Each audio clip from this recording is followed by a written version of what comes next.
Paistab, et tegu siis on taaskasutatavad materjalidega, mida siis saab ühest vanast kilekotist. Jah, antud hetkel on meil käimas 6. hooaeg. Me toodame taaskasutatud materjalidest ehk siis sorteeritud jäätmetest erinevaid plastikprofiillaudasid, millest saab teha erinevaid tooteid. Nagu me teame, siis inimesed kodudes sorteerivad ja saadavad jäätmekäitlusettevõtetele oma jäätmeid. Jäätmed sorteeritakse, need liiguvad meile ja need purustatakse ja puud töödeldakse, mille käigus tekib graanul.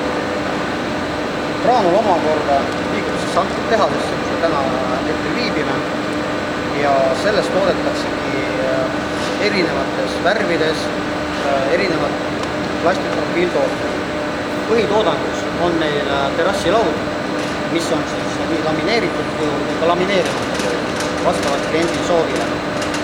Samamoodi valmistame lillekaste, terrasse, tiivakaste, kogu boksi materjale kui ka koduaedadele mõeldud materjale. Plastikprofiilid on meil erinevates pikkustes, laiustes ja värvustes.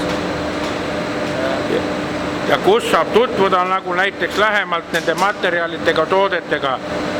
Lähemalt saab tutvuda nende toodetega meie tehases kui ka maamessid, kuhu kindlasti lähme välja ja huvilised saavad alati meie bokside jalutama ja vaatama uudist.